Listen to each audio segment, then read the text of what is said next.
ከጸሎት ሁሉ አንደኛው ጸሎት የዮሐንስ ወንጌል ነው። ሌላው ዳዊት ነው።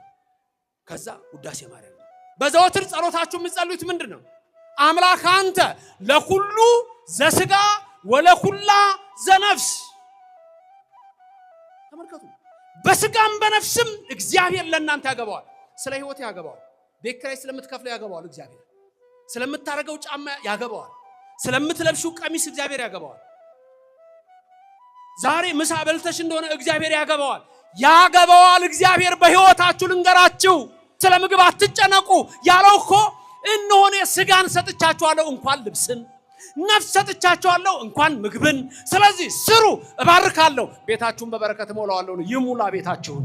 ዛሬም በዚህ ምድር ላይ ጠንቋዮች ነን የሚሉ ዘመናዊ ጠንቋዮች ቢሆኑ፣ የጥንት ጠንቋዮች ቢሆኑ፣ በጨል የሚጠነቁሉ ቢሆኑ፣ ስም በመጥራት የሚጠነቁሉ ቢሆኑ፣ ሞራ በመግለጥ ስብ በማየት ቅጠል በመበጠስ ስር በመማስ እነዚህ ሁሉ የሚያደርጉትን እግዚአብሔር በነብዩ አስቀድሞ እንደተናገረ የሚጠነቁለውንም የሚያስጠነቁለውንም እኔ እግዚአብሔር አሳብደዋለሁ። የድንግል ልጅ አብ ልጅ የኢየሱስ እጅ ቤት ሲገባ ይሞላል፣ ይትረፈረፋል፣ ይሞላል።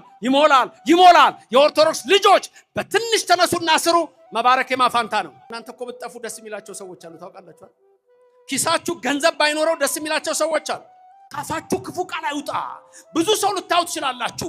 ብልግና ካፉ ሲወጣ በልባቸው የተቀመጠው ዘንዶው ነው በምላሳቸው ወጥቶ የሚናገረው። እንቅፋት እንዲመታ አይፈልግም እግዚአብሔር። ሰማይ እግርሽን እንቅፋት እንዲመታው አይፈልግም እግዚአብሔር። ወገጹ ለራብአይ ከመወልደ እግዚአብሔር ይመስል። ይህንን ቃል የተናገረው የጥንቷ የባቢሎን ንጉስ ናቡከደነጾር ነው። ናቡከደነጾር የሚለው የስም ትርጉም የወፍ ልዋጭ ማለት ነው። ራሱን የቻለ ታሪክ አለው። ዛሬ ወደዛ አንገባም። ብቻ የባቢሎን ንጉስ አንድ ጊዜ ይህን ቃል ተናገረ። የተናገረበትም ሰዓትና ጊዜው የታወቀ ነው።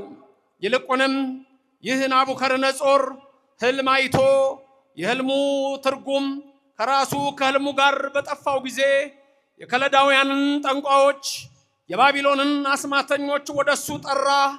ህልም አይቻለው፣ ህልሜ ጠፍቷል፣ የህልሜን ትርጉም አምጡ፣ ራሱ ህልሜንም አምጡ አላቸው። መዋሸት አትችሉም፣ ምክንያቱም ስትነግሩኝ ትዝ ይለኛልና አላቸው። ያን ህልም መተርጎም የሚችል ጠፋ። የከለዳውያን ጠንቋዮች የባቢሎን አስማተኞች ቃላተኞች በጠቅላላ ተሰብስበው ናቡከደነጾር ያለመውን ህልም ማምጣት አልቻሉም።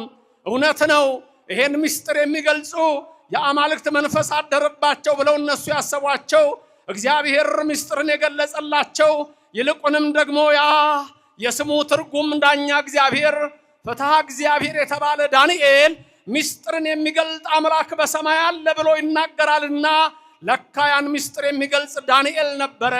በሰማይ ያለ አምላካችን ምስጢር ይገልጽልናል ብሏል። እውነት ነው፣ ምስጢርን የሚገልጽ የሰማይ አምላክ ነው። የምድር ጠንቋዮች አንዳች ነገር ያደርጉ ዘንድ አይችሉም። የባቢሎን አስማተኞች የእግዚአብሔርን ምስጢር መናገር አይችሉም። ዛሬም በዚች ምድር ላይ ጠንቋዮች ነን የሚሉ ዘመናዊ ጠንቋዮች ቢሆኑ፣ የጥንት ጠንቋዮች ቢሆኑ፣ በጨል የሚጠነቁሉ ቢሆኑ፣ ስም በመጥራት የሚጠነቁሉ ቢሆኑ፣ ሞራ በመግለጥ ስብ በማየት ቅጠል በመበጠስ ስር በመማስ እነዚህ ሁሉ የሚያደርጉትን እግዚአብሔር በነብዩ አስቀድሞ እንደተናገረ የሚጠነቁለውንም የሚያስጠነቁለውንም እኔ እግዚአብሔር አሳብደዋለሁ እንዳለ አንዳች የሚያውቁ አይደሉምና የናቡከደነጾርን ህልም መፍታት አልቻሉም። ያን የሚናገር በዳንኤል ላይ ያደረ እግዚአብሔር ነበረ።